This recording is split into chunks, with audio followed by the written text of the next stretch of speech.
ನಮಸ್ಕಾರ. K2 ಕನ್ನಡ ನ್ಯೂಸ್ಗೆ ಸ್ವಾಗತ. ವೀಕ್ಷಿಸಿ ಈ ದಿನದ ಸುದ್ದಿಗಳ ರೌಂಡ್ ಅಪ್.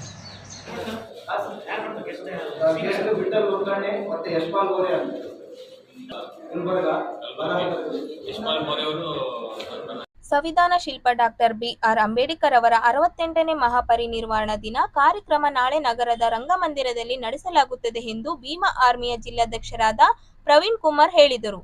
ಅವರಿಂದು ಸುದ್ದಿಗಾರರೊಂದಿಗೆ ಮಾತನಾಡುತ್ತಾ, ಭಾರತ ಏಕತಾ ಮಿಷನ್ ಭಾರತದ ಬಹುಜನರಿಗೆ ಭೀಮನ ಕೊಡುಗೆ ವಿಚಾರಗೋಷ್ಠಿ ಹಮ್ಮಿಕೊಳ್ಳಲಾಗಿದೆ. ಏಕತಾ ಮಿಷನ್ ವಸತಿಯಿಂದ ಹಾಗೂ ಎಲ್ಲ ರಾಜಕೀಯ ಸಂಘಟನೆಯ ಮುಖಂಡರು ಸೇರಿ ಈ ಕಾರ್ಯಕ್ರಮ ಆಯೋಜಿಸಲಾಗಿದೆ. Doctor B R. ಅಂಬೇಡ್ಕರ್ ಬಹುಸಂಖ್ಯಾತರಿಗೆ ನೀಡಿದ ಕೊಡುಗೆ ಬಗ್ಗೆ ಸುದೀರ್ಘ ಚರ್ಚೆ ನಡೆಯಲಿದೆ. ಈ ಮಹತ್ವದ ಕಾರ್ಯಕ್ರಮಕ್ಕೆ ಹೆಚ್ಚಿನ ಹಿರಿಯರು, ಬುದ್ಧಿಜೀವಿಗಳು ಹಾಗೂ ವಿದ್ಯಾರ್ಥಿಗಳು ಆಗಮಿಸುವಂತೆ ಅವರು ಮನವಿ ಮಾಡಿದರು. ನಾಳಿನ ಕಾರ್ಯಕ್ರಮದಲ್ಲಿ ಭಾರತದ ಬಹುಜನರಿಗೆ ಭೀಮನ ಕೊಡುಗೆ ವಿಚಾರಗೋಷ್ಠಿ ಇದೆ ಸರ್. ಮತ್ತೆ ಇದೇ ಮೊದಲ ಬಾರಿಗೆ ರಾಯಚೂರು ನಗರದಲ್ಲಿ ಡಾಕ್ಟರ್ ಬಾಬಾ ಸಾಹೇಬ್ ಅಂಬೇಡ್ಕರ್ ಅವರ 68ನೇ ಮಹಾಪರಿನಿರ್ವಾಣ ದಿನದ ಕಾರ್ಯಕ್ರಮವನ್ನು ಹಮ್ಮಿಕೊಂಡಿದ್ದು, ಎಲ್ಲ ಸಮುದಾಯ ಮುಖಂಡರು ಹಾಗೂ ಹಿರಿಯರು, ಬುದ್ಧಿಜೀವಿಗಳು ಹಾಗೂ ವಿದ್ಯಾರ್ಥಿಗಳು ಈ ಕಾರ್ಯಕ್ರಮದಲ್ಲಿ ಭಾಗವಹಿಸಲಿದ್ದಾರೆ. ಈ ಒಂದು ವಿಚಾರ ಪತ್ರಿಕಾ ವರದಿಗಾರರು ಎಲ್ಲರೂ ತಮ್ಮ ಮತಕ್ಕೆ ಪ್ರಕಟಣೆ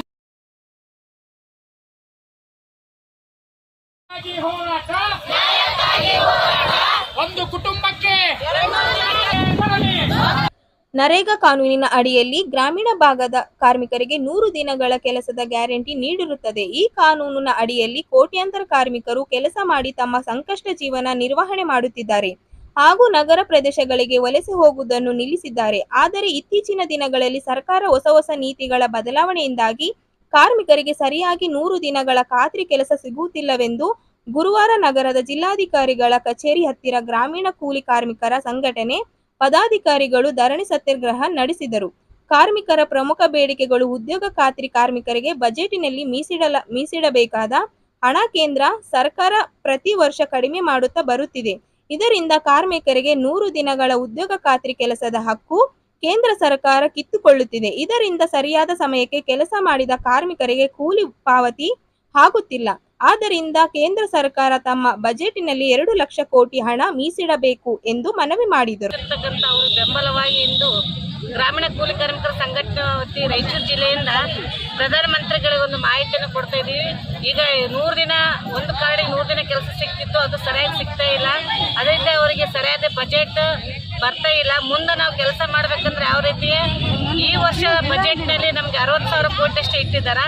ಅದು ಮುಂದೆ ನಮಗೆ ಜನಕ್ಕೆ ಅದು ಸಾಕಾಗಲ್ಲ.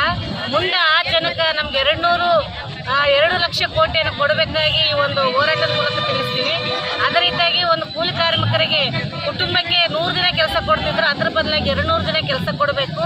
ಮತ್ತು ಕೂಲಿ 350 ರೂಪಾಯಿ ಕೊಡ್ತಾ ಇದ್ದಾರೆ, ಅದ್ರ ಬದಲಾಗಿ ನಮಗೆ 600 ರೂಪಾಯಿ ಕೂಲಿಯನ್ನು ಹೆಚ್ಚಿಸಬೇಕು.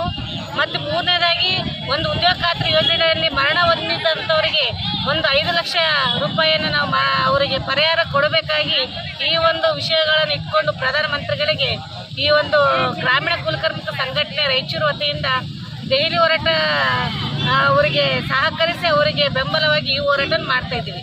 ಗ್ರಾಮೀಣ ಕೂಲಿ ಕಾರ್ಮಿಕರ ಸಂಘಟನೆ ಮಾರಮ್ಮ ರಾಕೂಸ್ ಕಾರ್ಯಕರ್ತರು.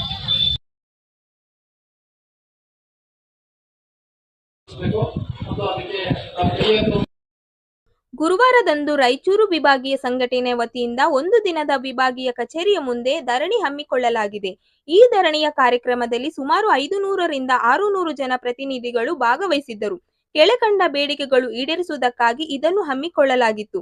ಪ್ರಮುಖ ಬೇಡಿಕೆಗಳಾದ ಕಮಿಷನ್ ಹಿಂಪಡೆಯುವ ಕ್ಯಾಬೆಕ್ ಪದ್ಧತಿ ತಕ್ಷಣ ವಾಪಸಾಗಬೇಕು, ಪ್ರತಿನಿಧಿಗಳು ಮೊದಲ ವರ್ಷದ ಕಮಿಷನ್ ಪದ್ಧತಿ ಈ ಹಿಂದಿನಂತೆ ಮುಂದುವರಿಸಬೇಕು, ಹೊಸ ಪಾಲಿಸಿ ಪಡೆಯಲು ವಯೋಮಿತ 55ಕ್ಕಿಂತ ಹೆಚ್ಚಿಸಬೇಕು, ಈಗ ಹಾಕಿರುವ ನಿರ್ಬಂಧ ತಕ್ಷಣ ವಾಪಸಾಗಬೇಕು, ಪಾಲಿಸಿದಾರರ ಬೋನಸ್ ಹೆಚ್ಚಿಸಬೇಕು, ಸಂಸ್ಥೆಯ ಹೂಡಿಕೆಯು ಲಾಭದಾಯಕವಾಗಿರಬೇಕು, ವಿಮಾ ಕಂತಿನ ಮೇಲೆ ಹಾಕಿರುವ ಜಿಎಸ್ಟಿ ಸಂಪೂರ್ಣವಾಗಿ ವಾಪಸ್ ಆಗಬೇಕು. ಈ ವಿಭಾಗ ಅಡಿಯಲ್ಲಿ ಬರುವ 16 ಶಾಖೆಗಳ ಪ್ರತಿನಿಧಿಗಳು ಭಾಗವಹಿಸಿದ್ದರು.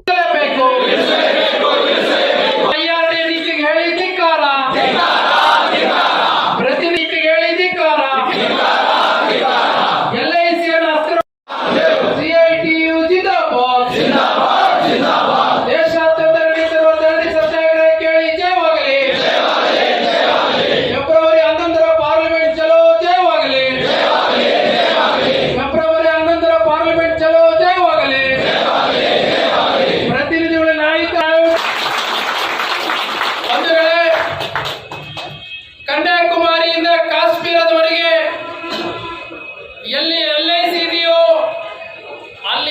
ಪ್ರತಿನಿಧಿ ಇದ್ದಾರೆ. ಎಲ್ಲಿ ವಿಮಾ ಪ್ರತಿನಿಧಿ ಇದ್ದಾರೋ ಅಲ್ಲಿ ದೇಶದ ಅಭಿವೃದ್ಧಿ ನಡೀತಾ ಇದೆ. ಆ ರೀತಿಯಲ್ಲಿ LIC ಇವತ್ತು ದೇಶದ ಮನೆ ಮಾತಾಗಿರುವ ಸಂಸ್ಥೆಯನ್ನು ಪ್ರತಿನಿಧಿಸ್ತಾ ಇರುವಂತ 14,14,568 ವಿಮಾ ಪ್ರತಿನಿಧಿಗಳು ಈ ದೇಶದ LICಯ ದೊಡ್ಡ ಆಸ್ತಿಯಾಗಿರ್ತಕ್ಕಂಥದ್ದಾಗಿದ್ದಾರೆ. ಈ ಪ್ರತಿನಿಧಿಗಳ ಬದುಕನ್ನ ಕಸಿದುಕೊಳ್ಳಲಿಕ್ಕೆ ಕೇಂದ್ರ ಸರ್ಕಾರ IRDA ಮುಖಾಂತರ 10 ಹಲವು ಬದಲಾವಣೆಗಳನ್ನ ಇವತ್ತು ಪ್ರಕಟ ಮಾಡಿರ್ತಕ್ಕಂಥದ್ದು ಕಾಣ್ತಾ ಇದ್ದೀವಿ. ಅದರಲ್ಲಿ ಬಹಳ ಮುಖ್ಯವಾಗಿ ಅಕ್ಟೋಬರ್ 1ನೇ ತಾರೀಕಿನಿಂದ ಪ್ರಕಟವಾಗಿರ್ತಕ್ಕಂಥದ್ರಲ್ಲಿ ಬಹಳ ದೊಡ್ಡದಾಗಿ ಈ ದೇಶದಲ್ಲಿರುವಂತ 30 ಕೋಟಿ ಪಾಲಿಸಿದಾರರು, ಅಂದ್ರೆ ಒಂದು ದೇಶದ ಜನಸಂಖ್ಯೆಯ ಸಮಾನ ಆಗಿರ್ತಕ್ಕಂಥ LIC ಪಾಲಿಸಿದಾರರು. ಅಮೆರಿಕದ ಜನಸಂಖ್ಯೆ 30 ಕೋಟಿ, LICಯ ಪಾಲಿಸಿದಾರರ ಸಂಖ್ಯೆ 30 ಕೋಟಿ. ಇವತ್ತು ಅಮೆರಿಕದಲ್ಲಿ ವಿಮೆಯಲ್ಲಿ ನಷ್ಟ ಹೊಂದಿರತಕ್ಕಂಥವರು ಭಾರತದಲ್ಲಿ ಪೆನಿಟ್ರೇಷನ್ ಜಾಸ್ತಿ ಮಾಡಬೇಕು ಅಂತ ಪಾಠ ಮಾಡಕ್ಕಾಗಿ ಬಂದಿದ್ದಾರೆ. ಅದನ್ನು ನಾವು ಕೇಳೋದಿಲ್ಲ. ನೀವೀಗಾಗಲೇ ಬಂದು 20 ವರ್ಷ ಆಯ್ತು, ನಿಮಗೆ ಅವಕಾಶ ಕೊಟ್ಟಿಲ್ಲ. ಈಗಲೂ ಕೂಡ ಮಾರುಕಟ್ಟೆಯಲ್ಲಿ ನಾವೇ ಚಾಂಪಿಯನ್, ಮುಂದೆ ಕೂಡ ನಾವೇ ಚಾಂಪಿಯನ್. ಇದು LIC ಕಳೆದ 68 ವರ್ಷದಲ್ಲಿ ಕೇಂದ್ರ ಸರ್ಕಾರದಿಂದ 1 ರೂಪಾಯಿಯನ್ನ ಸಾಲ ಪಡೆದಿಲ್ಲ. ಬದಲಾಗಿ ಈ ದೇಶ ಕೇಳಿದ್ದಕ್ಕಾಗಿ ಅಭಿವೃದ್ಧಿಗಾಗಿ 37 ಲಕ್ಷ ಕೋಟಿ ಹಣವನ್ನ LIC ಕೊಟ್ಟಿದೆ ಸಂಸ್ಥೆ. ಅಷ್ಟೇನಲ್ಲ, ಈ ದೇಶದ LICಯ ಆಸ್ತಿ 62 ಲಕ್ಷ ಕೋಟಿ ಆಸ್ತಿ ಇದೆ. ಈ ದೇಶದ ಪಾಲಿಸಿದಾರರ ಕೂಡಿಟ್ಟದ ಹಣ, ಜೀವನಿಧಿ, ಲೈಫ್ ಫಂಡ್ 52 ಲಕ್ಷ ಕೋಟಿ ಹಣ ಇದೆ. ಇಂಥ ಸಂಸ್ಥೆಯನ್ನ ಅಸ್ಥಿರಗೊಳಿಸಬೇಕು ಅಂತೇಳಿ ಕೇಂದ್ರ ಸರ್ಕಾರ ಕಳೆದ 2 ದಶಕಗಳಿಂದ ನಿರಂತರವಾದಂತ ದಾಳಿಯನ್ನ ಮಾಡ್ತಾ ಇದ್ದಾರೆ. ಆ ದಾಳಿಗೆ ಯಾವುದೇ ಕಾರಣಕ್ಕೆ ಇವತ್ತು ನಾವು ಒಪ್ಪಿಲ್ಲ. ಅದರ ವಿರುದ್ಧವಾಗಿ ಇಡೀ LICಯ ಪರಿವಾರ ಇವತ್ತು ನಾವು ಸಾಬೀತು ಮಾಡಿದ್ದೇವೆ. ಇವತ್ತು ನಾವೇ ಮುಂದೆ ಇರ್ತೀವಿ, ನಾಳೆ ನಾವೇ ಮುಂದೆ ಇರ್ತೀವಿ ಅನ್ನುವಂಥದ್ದು. 20 ಲಕ್ಷ ಟನ್. ರಾಷ್ಟ್ರೀಯ ಆಹಾರ ಸುರಕ್ಷಾ ಕಾಯ್ದೆಯನ್ನ ಖರೀದಿಗೆ ರಾಜ್ಯದಲ್ಲಿ ಉತ್ತಮ ಬೆಲೆ ಆಹಾರ ಧಾನ್ಯ ಸಂಗ್ರಹ ಯೋಗ್ಯ ಗೋದಾಮುಗಳಿದ್ದರೂ ರಾಜ್ಯ ಸರ್ಕಾರದಿಂದ ಖರೀದಿ ಪ್ರಕ್ರಿಯೆ ನಿರೀಕ್ಷಿತ ಮಟ್ಟದಲ್ಲಿ ನಡೆಯುತ್ತಿಲ್ಲ ಎಂದು ರೈತರ ಸಂಘದ ಹಿರಿಯ ಮುಖಂಡರು, ಕೃಷಿ ಉತ್ಪನ್ನ ಬೆಂಬಲಿತ ಬೆಲೆ ನಿಗದಿ ನಿಗಮದ ಮಾಜಿ ಅಧ್ಯಕ್ಷರಾದ ಹನುಮನಗೌಡ ಬೆಳಗುರ್ಕಿ ಅವರು ದೂರಿದರು. ಅವರಿಂದು ಸುದ್ದಿಗಾರರೊಂದಿಗೆ ಮಾತನಾಡುತ್ತಾ, ರಾಷ್ಟ್ರೀಯ ಆಹಾರ ಸುರಕ್ಷಾ ಕಾಯ್ದೆ ಅನ್ವಯ ದೇಶದಲ್ಲಿ ಪ್ರತಿ ವರ್ಷ ಆಹಾರ ಧಾನ್ಯ ಖರೀದಿ ಪ್ರಕ್ರಿಯೆ ನಡೆಸಲಾಗುತ್ತದೆ.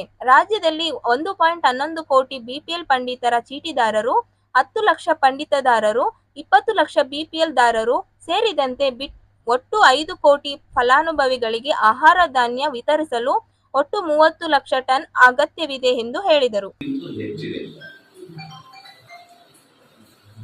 ಕರ್ನಾಟಕ ರಾಜ್ಯದಲ್ಲಿ ಇವರೆಲ್ಲರಿಗೂ ಹಂಚೋದಕ್ಕೆ ನಮಗೆ ವಾರ್ಷಿಕವಾಗಿ ಬೇಕಾಗುವಂತ ಆಹಾರ ಧಾನ್ಯ 30 ಲಕ್ಷ ಟನ್ ಅಂದಾಜು ಬೆಲ್ಲ.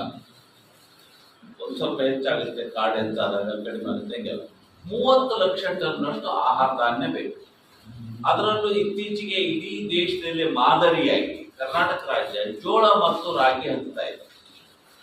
ದಕ್ಷಿಣ ಭಾಗದಲ್ಲಿ ರಾಗಿ ಹಂಚ್ತಾ ಇದೆ. ನಮ್ಮ ಆಹಾರ ಸಂಸ್ಕೃತಿ ಅನುಸಾರವಾಗಿ, ಯಾಕಂದ್ರೆ ಮುದ್ದೆ ಊಟ ಮಾಡ್ತೀವಿ. ಈ ಕಡೆ ಭಾಗದಲ್ಲಿ ರೊಟ್ಟಿ ಊಟ ಮಾಡೋದ್ರಿಂದ ಜೋಳ ಹಂಚ್ತಾ ಇದೆ. ಅಂದ್ರೆ ಹಂಚೋದಕ್ಕೆ ಸುಮಾರು 60-40 ಅನುಪಾತ.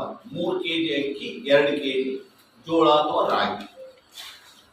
60-40 ಅನುಪಾತದಲ್ಲಿ 20 ಲಕ್ಷ ಟನ್ ಅಕ್ಕಿ ಬೇಕು, 5 ಲಕ್ಷ ಟನ್ನಷ್ಟು ಜೋಳ ಬೇಕು, 5 ಲಕ್ಷ ಟನ್ನಷ್ಟು ರಾಗಿ ಬೇಕು. ಇವೆಲ್ಲ ಅಂದಾಜುಗಳು.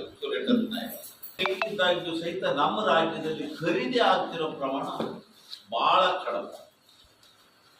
ಯಾಕೆ ಅನ್ನಂತದೇ ನಮ್ಮೆಲ್ಲರ ರೈತರ ಪ್ರಶ್ನೆ. ಸುಗ್ಗಿ ಬಂದ ಕೂಡಲೇ ದರ ಇಳಿದು ಬಿಡುತ್ತೆ, ಎಲ್ಲಿ ಮಾರಾಟ ಮಾಡಬೇಕು ಏನು ಅನ್ನೋಂಥದ್ದು ರೈತರು ಯೋಚನೆ ಆಗುತ್ತೆ. ಯಾಕೆ ನಮ್ಮ ಆಹಾರ ಇಲಾಖೆ ಸಾಕಷ್ಟು ಪ್ರಮಾಣದಲ್ಲಿ ಕಾರ್ಯ ಮಾಡ್ತಾ ಇಲ್ಲ ಅನ್ನೋಂಥದ್ದು ರೈತರಲ್ಲಿರ್ತಕ್ಕಂಥ ಆಕ್ರೋಶ. ಆ ಹಿನ್ನೆಲೆಯಲ್ಲಿ ಇವತ್ತು ಒಂದಿಷ್ಟು ಅಂಕಿ ಸಂಖ್ಯೆ ನಾವು ತಮ್ಮ ಮುಂದೆ ವಿಕಲಚೇತನರ ದಿನಾಚರಣೆ ಕಾರ್ಯಕ್ರಮವನ್ನು ಅಂಗವಿಕಲರ ಹಿತರಕ್ಷಣೆ 2016 ಕಾಯ್ದೆ ಉಲ್ಲಂಘಿಸಿ ನಿರ್ವಹಿಸಲಾಗಿದ್ದು, ಇದಕ್ಕೆ ಸಂಬಂಧಿಸಿದ ಅಂಗವಿಕಲರ ಕಲ್ಯಾಣ ಅಧಿಕಾರಿ ಹಾಗೂ ಮಹಿಳಾ ಮತ್ತು ಮಕ್ಕಳ ಕಲ್ಯಾಣ ಉಪನಿರ್ದೇಶಕರ ವಿರುದ್ಧ ಕಾನೂನು ಕ್ರಮ ಕೈಗೊಳ್ಳುವಂತೆ ಕರ್ನಾಟಕ ಅಂಗವಿಕಲರ ರಾಜ್ಯ ಒಕ್ಕೂಟದ ಮುಖ್ಯಸ್ಥರಾದ ಶಿವಜ್ಞಾನಿ ಅತ್ತನೂರು ದೂರಿದರು. ಅವರಿಂದು ಸುದ್ದಿಗಾರರೊಂದಿಗೆ ಮಾತನಾಡುತ್ತಾ, ವಿಕಲಚೇತನರ ದಿನಾಚರಣೆ ಪೂರ್ಣಭಾವಿ ಸಭೆಯಲ್ಲಿ ಡಿಸೆಂಬರ್ 3ರಂದು ನಡೆಯುವ ಕಾರ್ಯಕ್ರಮದಲ್ಲಿ ರಂಗಮಂದಿರ ಕಾರ್ಯಕ್ರಮ ಸಂದರ್ಭದಲ್ಲಿ ಕೃತಿಕಾ ರಂಪ್ ಅಳವಡಿಕೆಗೆ ಸೂಚಿಸಲಾಗಿತ್ತು. ಇದರಿಂದ ವಿಕಲಚೇತನರಿಗೆ ವೇದಿಕೆ ಹತ್ತಲು ಸಾಧ್ಯವಾಗದೆ, ಆದರೆ ಸಂಬಂಧಿಸಿದ ಅಧಿಕಾರಿಗಳಿಗೆ ಈ ವ್ಯವಸ್ಥೆ ಮಾಡದೆ ಇರುವುದರಿಂದ ವಿಕಲಚೇತನರು ಜಿಲ್ಲಾಧಿಕಾರಿಗಳು ಈ ಕಾರ್ಯಕ್ರಮದ ಅಧ್ಯಕ್ಷತೆ ವಹಿಸಿಕೊಂಡಿದ್ದಾರೆ. ಅನಿವಾರ್ಯವಾಗಿ ಅವರೇ ವಹಿಸಿಕೊಳ್ಬೇಕು. ಅಂಗವಿಕಲರ ಸಮಾನ ಹಕ್ಕುಗಳ ಸಂರಕ್ಷಣಾ ಅನುಷ್ಠಾನ ಅಧಿಕಾರಿಗಳು ಜಿಲ್ಲಾ ಹಂತದಲ್ಲಿ ಅವರೇ ಇರುವುದರಿಂದ ಅವರೇ ಅದರ ಅಧ್ಯಕ್ಷತೆಯನ್ನು ವಹಿಸಿಕೊಂಡಿದ್ರು. ಆ ಕಾರ್ಯಕ್ರಮ ಒಂದ್ ಕಡೆ ಸಂತೋಷ ತಂದಿದ್ರೆ, ಆ ಸಂತೋಷದಕ್ಕಿಂತ ಅತ್ಯಂತ ದುಃಖ ತಂದಿರುವಂತದ್ದು ನಮಗೆ ಎದ್ದು ಕಾಣಿಸ್ತಾ ಇದೆ. ಅಲ್ಲಿ ಪ್ರತಿಯೊಂದು ಜಾಗದಲ್ಲಿ ಅಂಗವಿಕಲ ಸ್ನೇಹಿ ವಾತಾವರಣ ಇರಬೇಕು. ಅಂಗವಿಕಲರಿಗೆ ಬೇಕಾದಂತಹ ಒಂದು ಪೂರಕ ವಾತಾವರಣ ಇರುವಂತ ಜಾಗದಲ್ಲಿ ಕಾರ್ಯಕ್ರಮ ಮಾಡಬೇಕಂತೇಳಿ ಮಾನ್ಯ ಜಿಲ್ಲಾಧಿಕಾರಿಗಳೇ ಬೇರೆಯವರಿಗೆಲ್ಲ ಮಾರ್ಗದರ್ಶನ ಮಾಡುವಂತವ್ರು ಅವರು. ಬಟ್ ಅವರ ಅಧ್ಯಕ್ಷತೆಯಲ್ಲಿ ನಡೆದಂತ ಕಾರ್ಯಕ್ರಮದಲ್ಲಿ ಪಂಡಿತ್ ಜಂಬರ್ ಸಿಂಗ್ ರಂಗಮಂದಿರದ ವೇದಿಕೆಯಲ್ಲಿ ಹಾಕಲಿಕ್ಕೆ ನಮಗೆ ಅಲ್ಲಿ ಅಸಾಧ್ಯವಾಯಿತು. ಯಾಕೆಂದ್ರೆ ಅಲ್ಲಿ ರ್ಯಾಂಪ್ ಇಲ್ಲದ ಕಾರಣ ಅಲ್ಲಿ ನಮ್ಮವ್ರನ್ನ ಕೆಳಗಡೆ ಕೂಡಿಸಿ ಸನ್ಮಾನ ಮತ್ತೆ ಪುರಸ್ಕಾರ ಮಾಡಿದ್ರು. ಯಾಕಂದ್ರೆ ವೇದಿಕೆ ಮೇಲೆ ನಮ್ಮನ್ನು ಕರೆಯುವಂತ ಒಂದು ನಾವು ಆ ವೇದಿಕೆಗೆ ನಾವು ಕೂಡಲಿಲ್ಲ ಅಂದ್ರೆ ನಮ್ಗೆ ಯಾಕೆ ಬೇಕು ಆ ವೇದಿಕೆ, ನಮ್ಗೆ ಯಾಕೆ ಆ ಸನ್ಮಾನ? ಬಹುಶಃ ಹಿಂದೆ ಒಂದು ಕಾಲಕ್ಕಿತ್ತು, ಈಗಲೂ ಕೆಲವು ಹಳ್ಳಿಗಳಲ್ಲಿ ಇರ್ತದೆ. ಯಾರಾದ್ರೂ ಆ ಒಂದು ಸಮುದಾಯದ ನಾಯಕರು ಅಸ್ಪೃಶ್ಯರ ನಾಯಕರು ಏನಿರ್ತಾರಲ್ಲ, ಆ ಒಂದು ದೇವಸ್ಥಾನದ ಕೆಳಗಡೆ ಕೂತ್ಕೊಂಡು ಅಲ್ಲಿ ಹೋಗಿ ಅವ್ರನ್ನ ಗೌರವ ಮಾಡುವಂತದ್ದು ದೇವಸ್ಥಾನದ ಒಳಗಡೆ ಕಣ್ಕೊಳ್ಳೋದಿಲ್ಲ. ಆ ರೀತಿ ಇವತ್ತು ನಮ್ಮ ಅಂಗವಿಕಲರು ಕೂಡ ಸರ್ಕಾರ ನೋಡಿಕೊಳ್ಳಲಿಕ್ಕೆ ಒಂದು ಸ್ಪಷ್ಟ ಚಿತ್ರಣ ಮೊನ್ನೆ ನಮಗೆ ಕಂಡು ಬಂದಿದೆ. ಹಾಗಾಗಿ ಈ ಕಾರ್ಯಕ್ರಮದ ಅಧ್ಯಕ್ಷತೆಯನ್ನು ವಹಿಸಿಕೊಂಡಿರ್ತಕ್ಕಂಥ ಜಿಲ್ಲಾಧಿಕಾರಿಗಳು ನೇರವಾಗಿ ಈ ಕಾರ್ಯಕ್ರಮದ ಹೊಣೆಗಾರಿಕೆಯನ್ನು ಹೊತ್ತುಕೊಂಡು ಅಂಗವಿಕಲರ ಹಕ್ಕುಗಳ ಉಲ್ಲಂಘನೆಗೆ 2016 ಕಾಯ್ದೆ ಪ್ರಕಾರ ಅಂಗವಿಕಲರ ಹಕ್ಕುಗಳ ಉಲ್ಲಂಘನೆ ಆಗಿದೆ. ಈ ಕಾಯ್ದೆಯ ಪ್ರಕಾರ ಉಲ್ಲಂಘನೆಯ ಅಧಿಕಾರ ಹೊಣೆಗಾರಿಕೆಯನ್ನು ಮಾನ್ಯ ಜಿಲ್ಲಾಧಿಕಾರಿಗಳು ವಹಿಸಿಕೊಂಡು ಅವರೇ ಸಾರ್ವಜನಿಕ ಕ್ಷಮೆ ಯಾಚಿಸಬೇಕು. ಈ ಒಂದು ಕಾರ್ಯಕ್ರಮಕ್ಕೆ ಏನು ಸಂಘಟಕರಾಗಿ ಸಂಘಟನೆ ಮಾಡಿ ಅದನ್ನು ವ್ಯವಸ್ಥೆ ಮಾಡಿದ್ರು, ಆ ವ್ಯವಸ್ಥಾಪಕರಾಗಿರ್ತಕ್ಕಂಥ ಜಿಲ್ಲಾ ಅಂಗವಿಕಲ ಕಲ್ಯಾಣಾಧಿಕಾರಿಗಳು ಮತ್ತು ಮಹಿಳಾ ಮಕ್ಕಳ ಕಲ್ಯಾಣ ಇಲಾಖೆ ಉಪನಿರ್ದೇಶಕರ ಮೇಲೆ ಕಾನೂನಿನ ಸೂಕ್ತ ಕ್ರಮ ಕೈಗೊಳ್ಳಬೇಕು. ಒಂದು ವೇಳೆ ಅವರು ಕೈಗೊಳ್ಳದೇ ಇದ್ರೆ ನಾವು ಮುಂದೆ ಕಾನೂನಿನ ಹೋರಾಟ ಮಾಡಲಿಕ್ಕೆ ನಮ್ಮ ಅಂಗವಿಕಲ ಸಂಘಟನೆ ಯಾವತ್ತೂ ಸಿದ್ಧವಾಗಿದ್ದೇವೆ. ದಯಮಾಡಿ ಜಿಲ್ಲಾ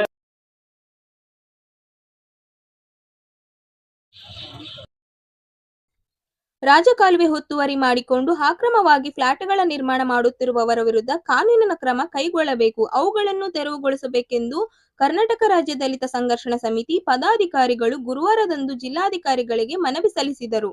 ನಂತರ ಪದಾಧಿಕಾರಿಗಳು ಮಾತನಾಡಿ, ರಾಯಚೂರು ನಗರದ ವಾರ್ಡ್ ನಂಬರ್ 34ರಲ್ಲಿ ಬರುವ ಅಸ್ಕ್ಯಾಳ ಎಕ್ಲಸ್ಪೂರ್ ಹೋಗುವ ರಸ್ತೆಯಲ್ಲಿ ಬರುವ ಕೋಳಿ ಫಾರಂ ಹತ್ತಿರ ಇರುವ ರಾಜಕಾಲುವೆ ಒತ್ತುವರಿ ಮಾಡಿಕೊಂಡು ಫ್ಲಾಟ್ಗಳು ಮಾಡುತ್ತಿರುವ ಕರಿಯಪ್ಪ ಗುತ್ತಿಗೆದಾರರು ಹಾಗೂ ಪಟ್ಟಪ್ಪ ವೆಂಕಟಪುರ ಇವರುಗಳು ರಾಜಕಾಲುವೆ ಅಂದರೆ ಅಸ್ತಿಹಾಳದಿಂದ ಎಕ್ತಸನೂರು ರಸ್ತೆಯಲ್ಲಿ ಹಳ್ಳ ಇತ್ತು.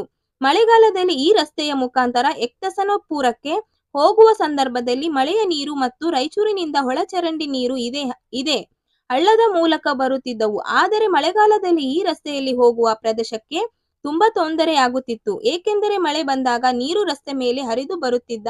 ಇದರಿಂದ ಎಕ್ತಸನೂರು ಹಾಗೂ ಸುತ್ತಮುತ್ತಲಿನ ಹಳ್ಳಿಗಳಿಗೆ ಹೋಗುವ ಗ್ರಾಮಸ್ಥರಿಗೆ ತುಂಬಾ ತೊಂದರೆಯಾಗುತ್ತಿತ್ತು.